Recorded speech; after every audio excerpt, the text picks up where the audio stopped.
As a real estate developer, I'm a real estate developer at heart. When you get rid of that artificially drawn line, somebody drew that line many years ago with like a ruler, just a straight line right across the top of the country. When you look at that beautiful formation when it's together, I'm a very artistic person, but when I looked at that beauty, I said that's the way it was meant to be. Well, if I may, as you know from real estate, there are some places that are never for sale. That's true. We're sitting in one right now, Buckingham Palace that you visited as well. I think that there are tremendous benefits to the Canadian citizens, tremendously lower taxes, free military, which honestly we give you essentially anyway because we're protecting Canada if you ever had a problem. Having met with the owners of Canada over the course of the campaign last several months, it's not for sale, won't be for sale. Ever. It would really be a wonderful marriage because it's two places that get along very well. They like each other a lot. The opportunity is in the partnership and what we can build together. We have done that in the past. Canada is stepping up the military participation because Mark knew, they were low and now they're stepping it up, and that's a very important thing. But never say never. Never say never.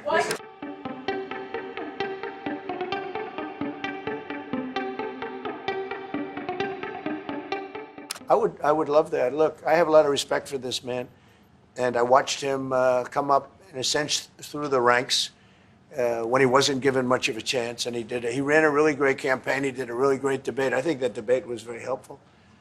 I was going to raise my hand. I don't know if that's good or bad. I shouldn't say that. That might hurt you. But no, he ran a really great election, I thought. And yeah, something could happen. Something could happen. Yeah, please. What's the top concession you want out of Canada? The top concession you want out of Canada? Concession? Yes. Friendship.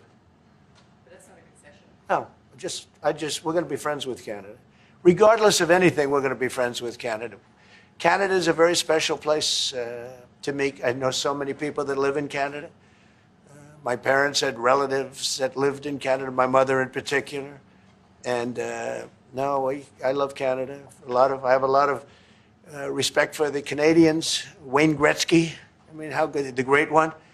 You happen to have a very, very good hockey player right here on the Capitals, who I have a lot of respect. He is a big, tough cookie, too. He just broke the record. And he's a great guy. And, we had the team here, and I got to know a lot of the players. But now Canada is a very special place. Yeah, please. Mr. President, Mr. Prime Minister, I'd like to get your response to this too. But Mr. President, you have said that Canada should become the 51st state. Yeah. No. Well, I still believe that, but it takes two to tango, right? But no, I do. I believe it would be a massive tax cut for the Canadian citizens. You get free military, you get tremendous medical cares and other things. There would be a lot of advantages, but it would be a massive tax cut. And it's also a beautiful, as a real estate developer, I'm a real estate developer at heart.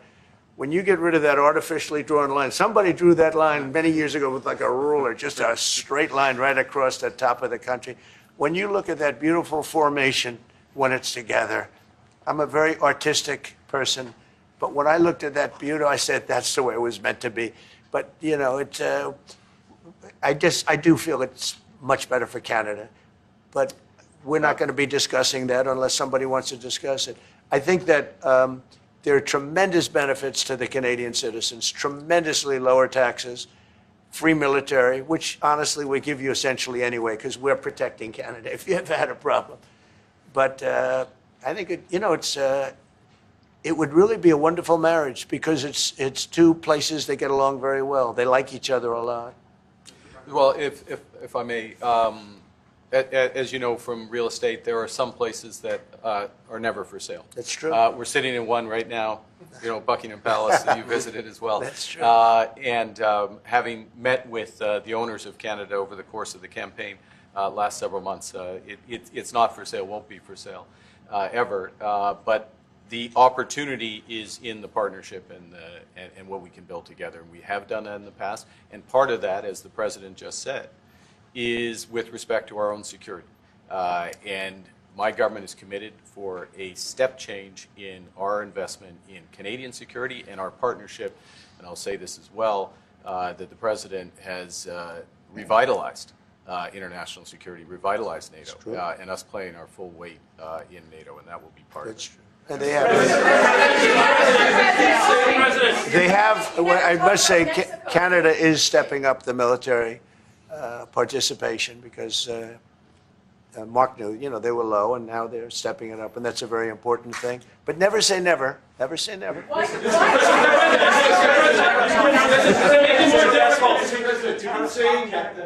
What would it take to get the tariffs off of Canada?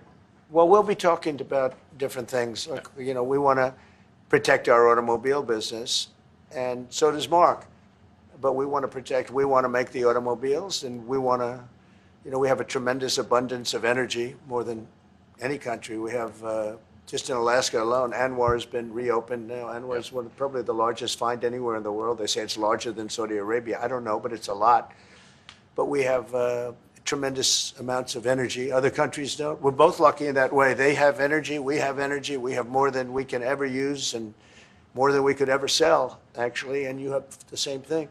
So we're two countries that are very lucky. If you look at China, they don't have that. It's a big disadvantage. Other countries, most countries don't have. Most countries don't have that. So Canada and us, we have a lot of advantages over other places. Mr. President, when you consider what Mr. Carney just said, that Canada is not for sale, does this make the discussion a little more difficult to start on? No, not at all. No, not at all. No, time will tell. It's only time. But I say never. I've had many, many things that were not doable, and they ended up being doable, and only doable in a very friendly way. But if it's to everybody's benefit, Canada loves us and we love Canada. That's, I think, the number one thing that's important. But we'll see. I mean, over time, we'll see what happens. China. I was hoping you can clarify something. Earlier this morning in Capitol Hill, Secretary Bessent said that there have been no negotiations yet with China. You have said something different. They want to meet, and they're doing no business right now. And those ships are turning around in the Pacific Ocean. Big turn. Those are big ships. Those ships take about 10 miles to turn. And, we lost $1 trillion to China on trade because of an incompetent president that we had who preceded me, grossly incompetent. You're finding it out more and more now. And by not trading, we're losing nothing. So we're saving $1 trillion. It's a lot. But they want to negotiate, and they want to have a meeting, and we'll be meeting with them at the right time. But you haven't met with them yet. I have not met with them, no, of course. You would know if I met. I'd tell you. They want to meet, but, we are right now. Look, they're suffering greatly. Their economy is suffering greatly because they're not doing trade with the U.S. And they made most of their money off the U.S. Don't kid yourself. They don't make the money off other countries like this. And we had a trade imbalance. We had a deficit, or they had a surplus, another way of saying it, of more than $1 trillion. Think of it, more than $1 trillion. And because of 145%, that's the only reason, but because of they have now 145% tariff, there's no trading. You can't trade with 145%. We are, therefore, making, in a certain way, I guess, $1.1 trillion. In other words, we're not losing $1.1 trillion. Our deficit is much better. When I started, I say we were losing billions of dollars a day on trade. That's rapidly turning around. We looked at numbers this morning. So we were losing, the United States during Biden was losing more than, I won't even give you numbers because they're so embarrassing, but billions of dollars a day on trade. Those numbers are rapidly turning between the tariffs. Don't forget, we're now getting 25% on cars, 25% on aluminum, 25% on steel, and maybe more importantly, massive numbers of companies are moving into the United States.